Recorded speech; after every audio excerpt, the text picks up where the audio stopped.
setiap calon wali kota kan harus siap untuk diuji di publik. Kira-kira apa? Kalau menurut Puang ini Kota Kendari seperti apa sih dalam pandangan Puang? Ke depan Kota Kendari yang Pak Hermawan tanyakan ini harus tetap memacu kepada dua sektor itu sehingga perekonomian masyarakat khususnya masyarakat yang kecil itu bisa terbangun.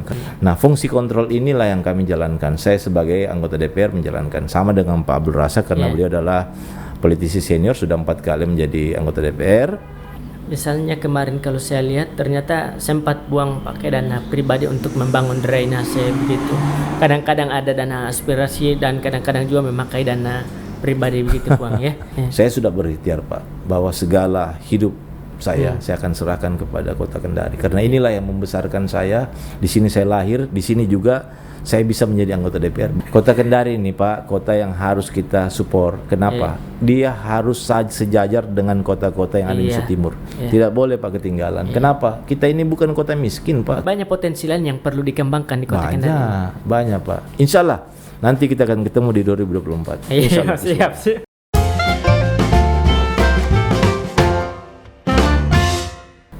Ya, Assalamualaikum warahmatullahi wabarakatuh. Waalaikumsalam warahmatullahi wabarakatuh. Bagaimana kabar Puang? Ya, baik. Ya, saya ini lebih akrab ya, familiar kalau saya panggil Puang. Ya. Buka masker Pak ya? Iya. Pak, emang. Iya. Kita masih COVID ini. Tapi jaga jarak loh. Oke. Boleh, siap. Alhamdulillah. Sehat-sehat Pak Hermawan. Syukur alhamdulillah. Ya. Beliau ini saat ini aktif di DPRD Kota Kendari sebagai Ketua Komisi 2 dari fraksi PDI Perjuangan.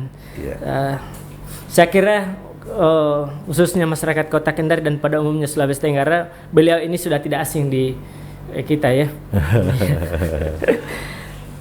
Sehat Puang? Sehat. Ya, alhamdulillah sehat. Saya panggil Puang saja ya supaya boleh, lebih akrab ini Puang.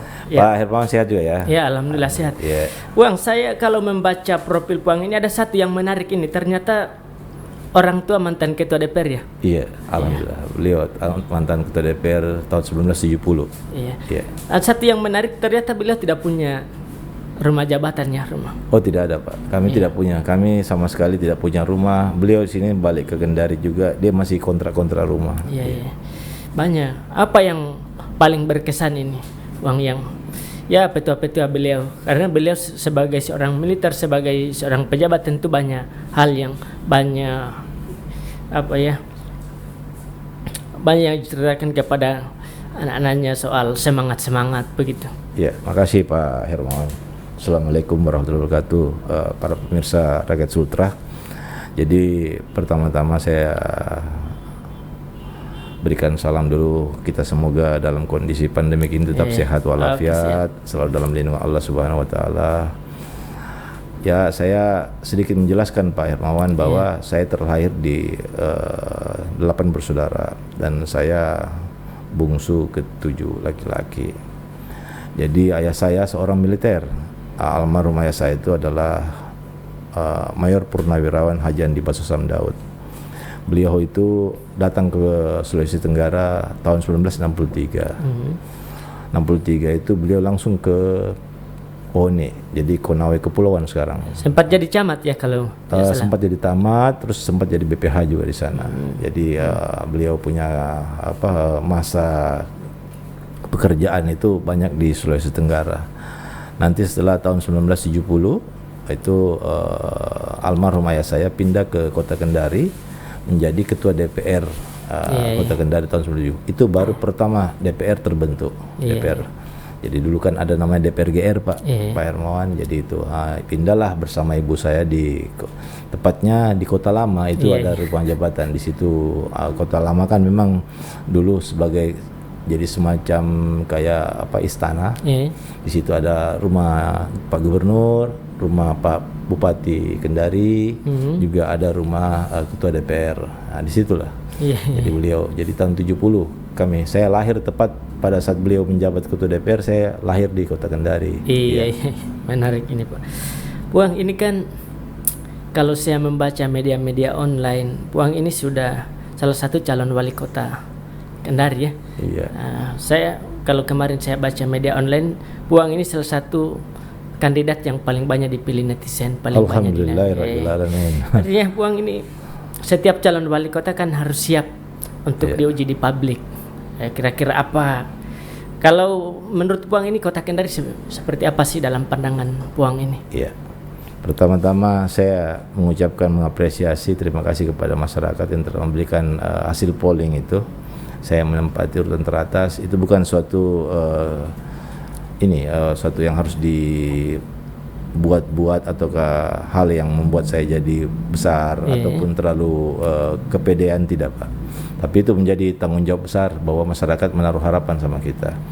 Tapi yang setelah saya sampaikan sama teman-teman media, apapun saya menjadi sebagai di polling tersebut sebagai wali kota, saya sudah sampaikan bahwa saya tidak akan menjadi wali kota, saya akan hanya menjadi wakil wali kota mendampingi Pak Abdul Razak. Itu sudah komitmen saya, Pak. Baik. Jadi kalau itu yang ditanya, kalaupun di polling itu menjadi unggulan, ya berarti kan memperkuat kami berdua untuk memimpin Kota Kendari ke depan, insyaallah. Siap. Ini kan Puang, kalau kita lihat ini Kota Kendari kan sebagai ibu kota ya, ibu kota provinsi, tentu dengan berbagai persoalannya yang sangat kompleks. Kira-kira bagaimana ke depan ini soal Kota Kendari untuk mengatasi? Kan banyak ini, kalau tiap hari buka media sosial kita sudah lihat masyarakat mengeluh soal PDAM, masyarakat sedikit-sedikit mengeluh soal sampah, soal pasar ini, Pak. Tentu ini PR yang harus dikerjakan ke depan ini, Puang. Ya, pertama-tama kita harus tahu Kota Kendari ini resmi menjadi kota administrasi pada tahun 1995 melalui peraturan undang-undang nomor 6 tahun 1995. Walaupun tahun 78 itu hanya 3 kecamatan yang diakui, yaitu Kecamatan Kendari, Kecamatan Mandonga, dan Kecamatan Puasya. Nah itu, tapi luasan Kota Kendari ini ada di angka 100.000 hektar atau setara dengan 343 meter bujur sangkar. Nah, di tahun berikutnya Kota Kendari ini makin berkembang. Dengan jumlah penduduk sekarang sudah 342.000 jiwa. 342.000 jiwa dengan luasan agak menyusut, Pak Hermawan, sekitar 296 km bujur sangkar. Dengan kelurahan ada 10 kelurahan dan 64 kecamatan. Termasuk kecamatan yang baru itu adalah Nambo ya, jadi sekarang sudah 11 kecamatan ya. Nah, melihat kepada bagaimana arah Kota Kendari ini Kota Kendari kota maritim, Pak. Kota maritim yang tidak bisa kita tinggalkan. Kebetulan saya di Komisi 2 membidangi bidang perekonomian dan keuangan, jadi sering berkunjung ke beberapa perbankan karena memang saya datang ke Bank Indonesia mau mengetahui bagaimana sih tingkat pendapatan per kapita Kota Kendari ini. Ternyata memang di dalam kondisi pandemik ini, Pak, kita berbicara pandemik kan masuk ke kita ini Maret tahun 2020. Jadi sudah hampir setahun lebih kita ini kena pandemik. Pada saat kami dilantik itu tepatnya tahun 2019 tanggal 29 Agustus, saya sudah ditunjuk menjadi ketua komisi, sempat juga jadi ketua fraksi, bahkan menjabat juga sebagai ketua pansus COVID. Tapi sebelum COVID itu, Pak, kita sudah berusaha bagaimana melihat mitra-mitra Komisi 2. Apa sih mitra Komisi 2? Nah, terus dalam perkembangan, Pak, kami juga datang ke Bank Indonesia. Di Bank Indonesia itu kita tanyakan bagaimana tingkat PDRB Kota Kendari. Ternyata tingkat PDRB, pendapatan domestik bruto Kota Kendari itu ada di angka 1,7%. Berarti kan sangat kecil sekali. Kenapa? Yang diandalkan kemarin itu sebenarnya ditinggalkan. Itu jasa konstruksi yang diandalkan. Padahal kita ini adalah kota maritim, kota pertanian. Nah, kita bukan sama dengan daerah-daerah sekitarnya. Ada Konawe, ada Konsel, yang memang daerah-daerah pertambangan ataupun daerah-daerah perkebunan. Kita di sini daerah pertanian dan daerah perikanan. Nah, olehnya itu itu dua sektor yang tidak bisa kita tinggalkan, Pak. Di samping itu ada sektor transportasi, sektor jasa, itu juga tidak ada masalah. Tapi ke depan Kota Kendari yang Pak Hermawan tanyakan ini harus tetap memacu kepada dua sektor itu, sehingga perekonomian masyarakat, khususnya masyarakat yang kecil, itu bisa terbangun karena pasar itu bisa tumbuh dari perekonomian masyarakat. Itu yang harus kita tingkatkan sekarang. Bang, kemarin kan sempat soal uang sempat ke Balai Benih ya. Balai Benih, ya siap. Bagaimana potensinya untuk Kota Kendari? Memungkinkan ya untuk dikembangkan ini? Jadi begini, Balai Benih ini untuk Kota Kendari kan kita mempunyai persawahan itu ada sekitar 807 hektar. 807 hektar itu banyak lahan-lahan pertanian sudah tidak produktif dan bahkan dialihfungsikan menjadi lahan-lahan yang sudah tidak produktif. Ada yang dibuat menjadi perumahan, ada yang dibuat ini. Padahal sebenarnya sektor pertanian ini mendapat porsi terbesar dari Kementerian Pertanian. Pertama, alsintannya alat pertanian, terus Saprodi, sarana dan prasarana produksi, terus bibit. Itu pada saat, karena itu komisi kami di Komisi 2 itu adalah Dinas Pertanian dan Ketahanan Pangan juga masuk ke kami. Itu kita konsultasikan bahwa supporting dari pemerintah pusat itu sangat besar. Nah, itu pada saat kami ke Balai Benih itu ternyata mereka juga ada persoalan, yaitu di mana tempatnya sendiri itu masih numpang oleh provinsi. Sehingga tidak bisa kita kembangkan untuk dapat bantuan dari pemerintah pusat. Karena persyaratan dari pemerintah pusat itu adalah harus dipunyai oleh pemerintah kota. Itu yang hambatan kita. Jadi pertama UPT juga. UPT itu harus penyuluh-penyuluhnya memang sudah siap. Jadi harus teknologi yang dilakukan sekarang, teknologi baik itu pasca panen dan pas prapanen itu juga harus betul-betul teknologi yang tepat guna. Terus pembenihan juga sudah harus dilihat kepada sistem pembenihan dan drainase kita. Kita kan bukan sumber air, Pak. Jadi kita kan banyak sumber air itu melalui bendungan, jadi yang melalui mesin, bukan melalui irigasi murni, dan kebanyakan di Kota Kendari ini adalah sawah tidak hujan, Pak. Baik Bang, ini ada saat ini yang menarik ini Bang, soal Pilwali ini kan 2024 insya Allah sekitar September ya. Ini Puang dengan Pak Arsa kan sudah digadang-gadang untuk berpasangan. Insya Allah, Pak. Insya Allah. Di saat yang bersamaan ini kan calon lain kan belum tampil saja belum, apalagi mau berpasangan. Ini tentu apa yang membuat ini satu visi sehingga ketemu dengan Pak Arsa untuk sama-sama membangun Kota Kendari. Oh gitu, Pak ya. Jadi gini, Pak. Saya pertama-tama diberi amanah menjadi anggota DPR itu suatu kesyukuran. Syukur sekali saya menjadi anggota DPR. Berarti saya bisa melanjutkan cita-cita almarhum ayah saya yang sempat menjadi DPR. Setelah saya duduk di DPR itu, kita memang kan di sini pemerintahan itu ada dua, yaitu adalah eksekutif dan legislatif. Nah, kalau pemerintahan berjalan sendiri, yaitu di mana hanya eksekutif yang berjalan, maka kontrol daripada legislatif kan dibutuhkan. Nah, fungsi kontrol inilah yang kami jalankan. Saya sebagai anggota DPR menjalankan sama dengan Pak Abdul Razak karena beliau adalah politisi senior, sudah 4 kali menjadi anggota DPR. Kita banyak melihat bahwa perkembangan Kota Kendari ini harus dipacu orang-orang yang memang punya visioner yang lebih kuat lagi.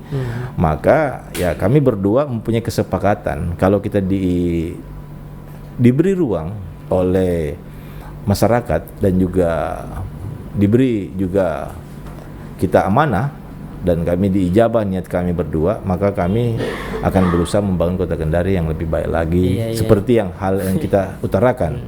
Karena ini kan semua adalah kerja-kerja ibadah, Pak. Gitu. Ajaib juga ini Puang ya, karena kebanyakan ini banyak orang yang berpandangan bahwa kalau di awal sudah berpasangan, di akhir-akhirnya itu ya bubar begitu, Puang. Ini ajaib juga ini. Kadang-kadang kan masyarakat melihat ya masih lama Pilwali kok sudah berpasangan gitu. Jangan-jangan sampai di penghujung ini justru tidak jadi begitu. Semua ini kita serahkan sama Allah Subhanahu wa taala. Jadi kalau niat kita sudah sama-sama, bukan niat mengejar jabatan, bukan mencari keuntungan, bukan mencari satu popularitas, tapi kita betul-betul Bismillah karena lillahi ta'ala dan kita maju untuk masyarakat, itu pasti kita punya niat. Karena begini, Pak, umur kami ini sudah, saya pribadi Pak sudah 51 Pak. Iya. Berarti kalau kita dikasih umur yang panjang, paling lama itu sekitar 60-an sampai dengan 65, 70 pun itu kalau kita dikasih kesyukuran. Di dalam umur yang sisa umur itu apa yang harus kita perbuat Pak? Dan pasti kita pertanggungjawabkan dunia akhirat. Iya. Nah itulah umur-umur itulah kita berikan kepada masyarakat sehingga kita bisa mengabdi dan mendapat limpahan rahmat dan juga pahala yang kita akan pertanggungjawabkan dunia akhirat. Saya rasa itu Pak buat saya. Iya. Bang, ini kalau di DPR misalnya kemarin kalau saya lihat ternyata sempat buang pakai dana pribadi untuk membangun drainase begitu.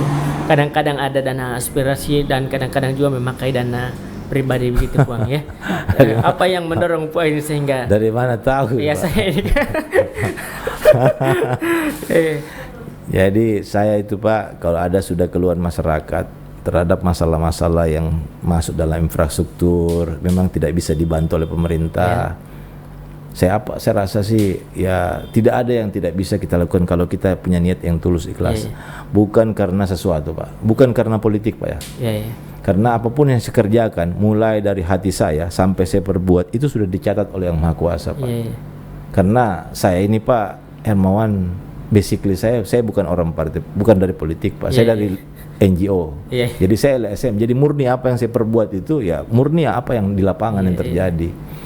Jadi kalau apapun yang saya sentuh itu Pak, itu adalah niat saya untuk bagaimana berjalannya suatu kegiatan masyarakat sehingga mereka tidak sampai terhambat dalam pencarian, apalagi kondisi pandemik ini kan. Nah, itu yang saya bisa lakukan Pak. Selain daripada itu tergantunglah masyarakat yang menilai dan orang-orang. Karena kan kita harus menilai juga subjektif Pak. Kalau ada orang yang menilai negatif ataupun positif itu hak mereka. Tapi yang jelas yang paling menilai murni itu adalah Yang Maha Kuasa. Kalau saya tidak salah Puang lahir di sini ya? Lahir di sini ya. Alhamdulillah ya. SD di Makassar Pak. SMP di Makassar. SMA juga di kalau saya tidak salah di SMA Mandong pada saat itu ya. SMA Mandong pada saat itu. Karena orang tua sudah di sini memang ya. Iya. Jadi beliau ini salah satu putra daerah terbaik Kota Kendari. Amin. Menurut saya ya. Apalagi orang tua beliau ini pernah menjabat sebagai Ketua DPRD Kota Kendari. Dan yang paling menarik ini di awal tadi saya sudah sampaikan bahwa orang tua Puang ini menjabat Ketua DPR tapi tidak punya rumah. Ini bagi saya sesuatu banget ya. Ada kalau rumah saat ini, hanya kontrak. Jadi menurut saya ini sesuatu banget. Bang, istri juga kalau saya tidak salah orang asli Kendari. Asli sini kota ini orang Bungku Toko tinggal di situ di Kota Kendari Jadi. Termasuk mertua ini sudah orang beranak pinak di sini. Jadi orang tua saya kan aslinya mertua saya itu orang Tolaki Pak. Orang Tolaki. Memang ini hidup ini harus kolaborasi Pak. Iya Pak, betul. Jadi sudah ada Tolakia, sudah ada semuanya sudah lengkap Pak. Jadi saya sedikit gambarkan Pak. Saya lahir di sini, saya 8 tahun Pak, hampir 6 tahun lebih Pak, hampir 6 tahun pas mau masuk TK itu baru saya diboyong ke Sulawesi Selatan. Karena orang tua ini kan TNI Pak, jadi kalau TNI kan berpindah-pindah. Nah pada saat Kota Kendari ini Pak, Sulawesi Tenggara ini sudah bukan kota yang baru menurut saya, masih zamannya Pak Alala. Itu saya sudah ke sini Pak. Itu ada program Pak Alala itu Gersamata, Gerakan Desa Rakyat Umum Merata. Itu saya sudah datang di sini sama-sama beliau, almarhum ayah saya. Jadi bolak-balik ini kenapa Pak? Karena sebagian saya punya keluarga besar itu ada di sini. Mantan Sekda Kota Provinsi Sulawesi Tenggara itu saya punya om. Mantan Kadis Pariwisata juga om saya. Mantan Kadis Koperasi juga om saya. Jadi apa ya, kita punya keluarga di sini sudah banyak sekali di Sulawesi Tenggara Pak. Jadi bukan lagi orang yang baru di Sulawesi Tenggara. Bukan hanya keluarga pun, tapi termasuk kontribusi. Artinya kontribusi untuk masyarakat Sulawesi Tenggara ya. Sudah tidak perlu dipertanyakan begitu pun. Ya, semenjak saya dilantik menjadi anggota DPR itu Pak, pada saat dilantik di bawah Al-Quran, saya sudah berikhtiar Pak bahwa segala hidup saya akan serahkan kepada Kota Kendari. Karena inilah yang membesarkan saya. Di sini saya lahir, di sini juga saya bisa menjadi anggota DPR. Berarti saya harus curahkan pikiran saya. Dan bahkan juga saya beberapa kali ketemu teman-teman dari SMA Mandonga Pak. Iya. Kapan kita reuni, kapan kita silaturahim? Saya bilang iya, insya Allah kita akan silaturahim. Bang, kalau ASR atau Pak Andi Simangrukah kan kalau berbincang itu sempat juga beliau tempat mainnya kan di Teluk begitu. Iya. Main perahu di tengah Teluk atau siapa tahu Puang juga sempat ikut begitu. Bagaimana mau ikut Pak? Dia sudah besar, saya masih kecil. Gitu. Jadi beliau sudah besar, jadi umurnya sudah SD beliau, kalau saya tidak salah SD masuk SMP. Umur saya baru sekitar 3 tahun 4 tahun. Jadi main itu hanya sekitar rumah Pak, yang di dermaga itu. Jadi tempat main itu. Jadi kalau kadang-kadang saya lihat orang main karet, main wayang, terus main layangan, ya saya lihat saja Pak, karena kan kita masih kecil. Tapi beliau itu memang jadi kayak anak 1000 pulau Pak. Beliau itu kalau pulang ke rumah itu nanti maghrib, kalau sudah pulang dari laut, ya itu beliau itu memang kuat untuk di pantai Pak beliau. Besar dan tumbuh berarti Puang ya di Teluk, di Kampung Lama ya, Kampung Saleh. Lama, ya. Masih ada itu Pak, masih rumah saya itu pas dia itu ada depannya Akademi Maritim kalau saya tidak salah. Akademi Universitas Maritim itu ada dermaga di situ kan ada kontainer Pak. Nah ada rumah satu itu Pak, satu rumah sekarang jadi rumah tidak ditinggali, itulah rumah almarhum ayah saya situ. Itulah rumah jabatan Ketua DPR Kota Kendari. Di atas itu rumahnya Pak Bunawas, terus di atasnya lagi itu rumahnya Pak Edi Sabara. Gubernur, dan sananya lagi itu rumahnya Komandan Korem Pak. Iya. Jadi Puang ini mulai dari orang tua, termasuk kakak kan pernah jadi Danrem Kabinet Sulawesi Tenggara, termasuk paman juga sempat jadi sekda ya kalau saya tidak salah, Kadis Pariwisata juga sempat. Artinya keluarga besar Puang ini dari dulu sudah memikirkan untuk kemajuan Sultra pada umumnya ya. Jadi kita itu hanya karena rumah aja di Sulawesi Selatan. Tapi bolak-balik Kota Kendari, Sulawesi Tenggara ini sudah bukan ini. Jadi saya paling sering kalau diajak sama almarhum saya itu ke Ladongi, ke Kolaka, ke Unaha. Jadi saya ini Pak untuk Sulawesi Tenggara ini bukan hal asing lagi bagi saya. Hanya kan perkembangan Kota Kendari ini cukup pesat. Semenjak zamannya Pak Laude Kaimuddin ini kan bypass ini sudah dibentuk Pak. Itu adalah beliau itu adalah yang membuat jalur itu sampai bisa terjadi pelebaran. Terus masuk lagi era-era yang lain, masuk ke gubernur-gubernur lain sampai dengan pemerintahan kota ini sudah maju sekali Pak.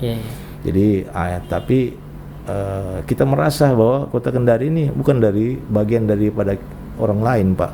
Jadi kalau saya ditanya lahir di mana, Kota Kendari, memang saya lahir di Kota Kendari Pak. Jadi kan Kendari, makanya ya merasa bahwa di mana kita lahir, ya kita merasa juga itu adalah kita punya tanah kelahiran Pak. Jadi Puang jangankan Kota Kendari ya, Sultra saja 17 kabupaten kota ya, boleh dibilang Puang sudah menginjakan kaki ya.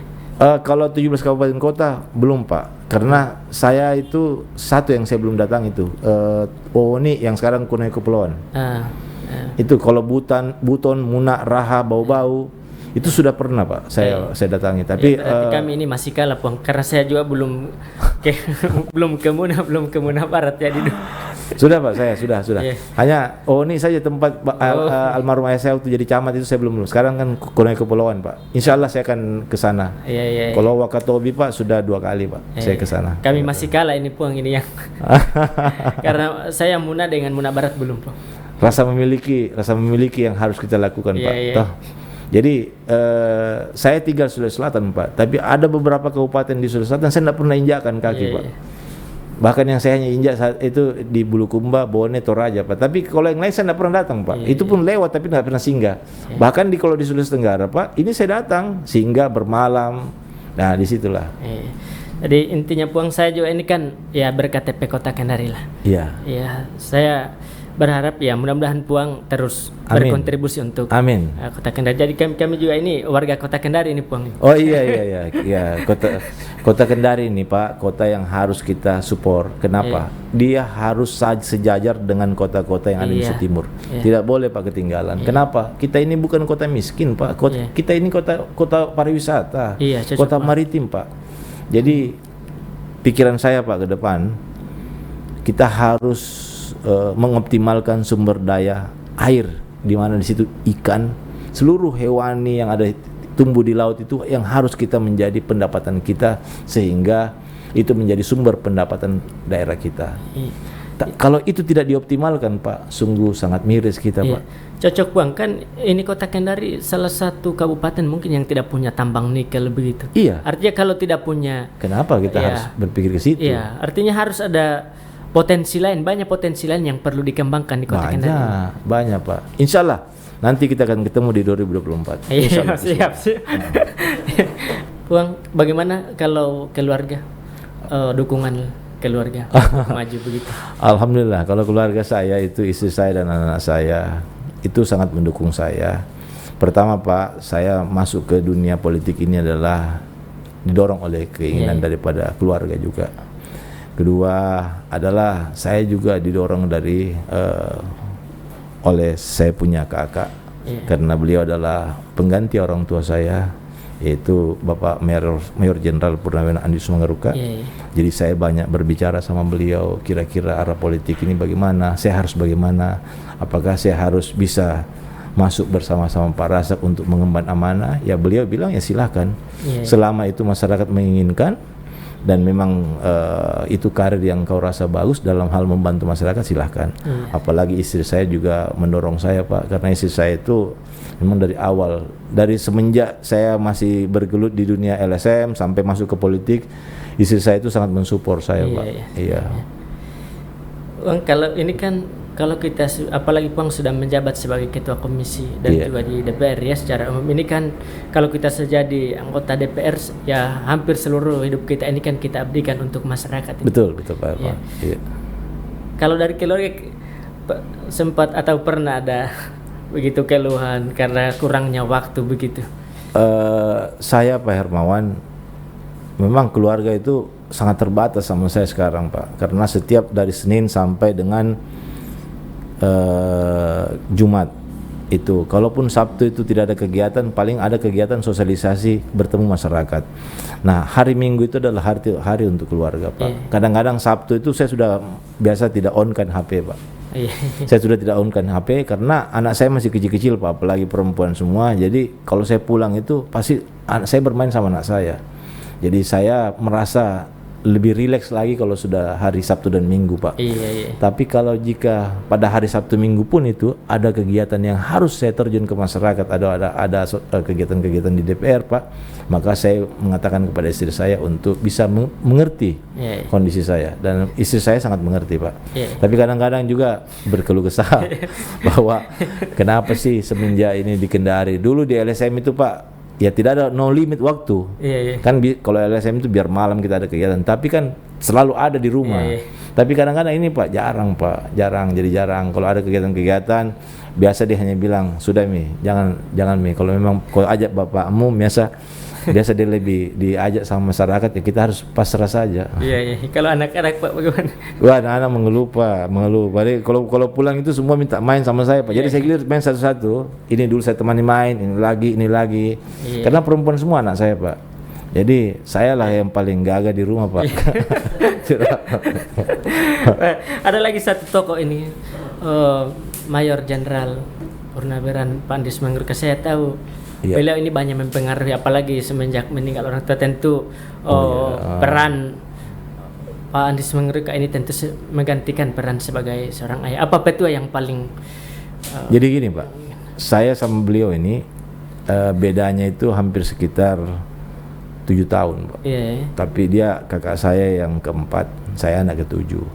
Tapi kedekatan saya sama beliau itu sudah lama Pak. Semenjak beliau masih menjadi taruna, saya sangat mengidolakan beliau. Semenjak beliau jadi taruna ya, saya sampaikan di pemirsa ini bahwa saya sangat mengidolakan beliau.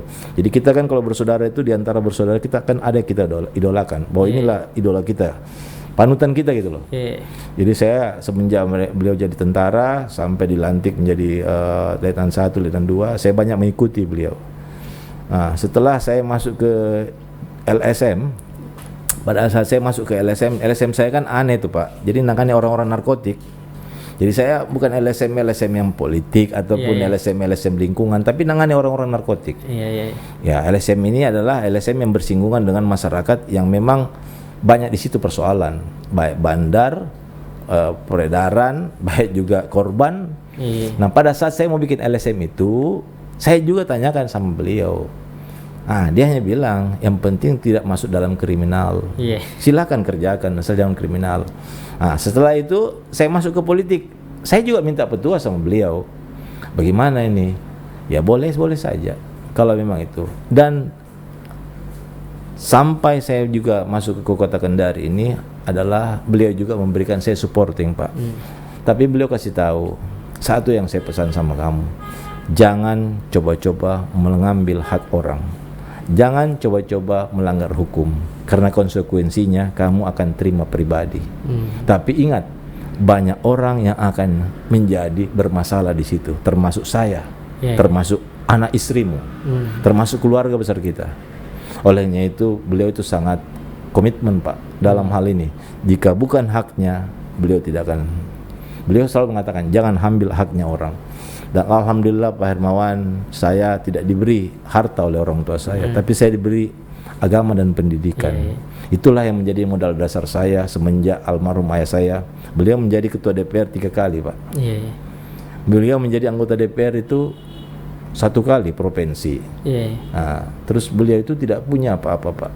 Tidak punya apa-apa karena beliau memang tidak pernah, dan sampai beliau meninggal pun tidak ada orang yang datang ke rumah saya mengatakan harta saya diambil oleh orang tua kamu. Itu yang membuat saya menjadi tenang, Pak. Jadi boleh ditanya satu Kendari, kan orang tua saya di sini Kendari dari tahun berapa, Pak? Jadi boleh tanya, adakah orang yang komplain terhadap orang tua saya bahwa ada haknya diambil oleh orang tua saya? Itu yang membuat saya menjadi pegangan hidup saya, Pak, bahwa jika bukan hak kita jangan kita ambil. Itu, Pak. Ada pesan yang paling diingat, Puang, pesan dari Mayor Jenderal TNI Pak Andis Mangeruka? Apa pesan yang paling diingat?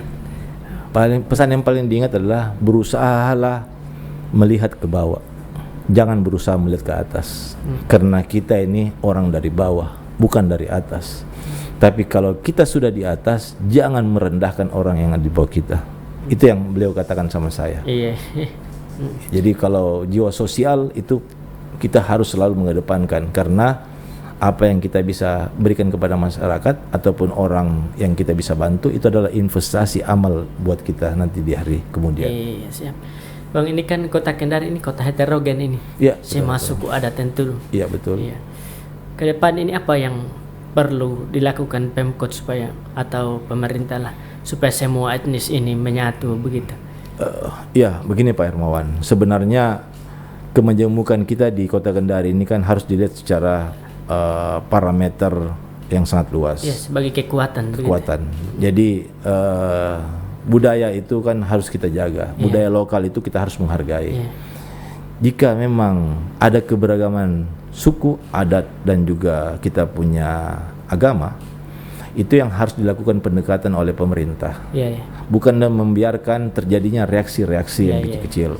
Jika ada masalah, harusnya dikumpulkan mereka, tokoh-tokoh adat, tokoh-tokoh agama, dan juga seluruh stakeholder duduk bareng untuk menyelesaikan konflik. Jangan sampai konflik itu meluas. Karena ini bukan tugas kami di legislatif, tapi jika ada persoalan itu, kami selalu merespon bahwa jangan persoalan ini dibawa kepada satu etnis. Karena bagaimanapun juga kita harus menghargai lokal budaya yang sudah ada di Kota Kendari. Kita jangan merasa bahwa kita paling hebat, tapi bagaimana kita merangkul semua orang, karena keberagaman ini kan akan menjadi kekuatan yang sangat kita inginkan untuk bisa maju. Olehnya itu, jika terjadi persoalan di antara seluruh gesekan baik organisasi maupun daripada suku, itu kita rangkul mereka, kita datangi, terjun ke lapangan, terjun ke mereka, bertanya kepada mereka, apa yang kurang, apa yang harus kami selesaikan. Ada hal yang pemerintah harus jembatani, itu yang harus dilakukan. Sebagai pemerintah harus bisa mengayomi semua orang-orang yang di situ tanpa pilih kasih. Itu yang harus diberikan oleh pemerintah. Bang, terakhir ini, apa pesan Puang untuk masyarakat Kota Kendari ini? Artinya di tengah pandemi, di tengah ya dampak ekonomi yang begitu meluas akibat pandemi, apa pesan Puang untuk masyarakat Kota Kendari? Ya, terima kasih Pak Hermawan. Pesan saya memang dalam kondisi pandemi ini kita lagi dalam keadaan susah. Tingkat perekonomian kita ini memang sangat anjlok, jatuh sekali. Tapi masyarakat jangan kecil hati. Saya pribadi yang berada di DPR selalu siap membantu. Apapun itu persoalan masyarakat, saya akan selalu hadir. Selama itu wewenang DPR, saya akan jawab. Baik bukan DPR, secara pribadi pun juga saya akan jawab. Dan insya Allah masyarakat harus punya motivasi, harus bangkit, dan jangan sampai kita terlalu berharap besar dari pemerintah, karena pemerintah juga punya kapasitas yang tidak bisa kita paksakan. Mereka juga punya daya di mana APBD kita juga tidak bisa dipaksakan. Tapi masyarakat jangan berkecil hati dengan ini. Kami segenap anggota DPR, 35 anggota DPR siap membantu masyarakat jika itu yang diinginkan.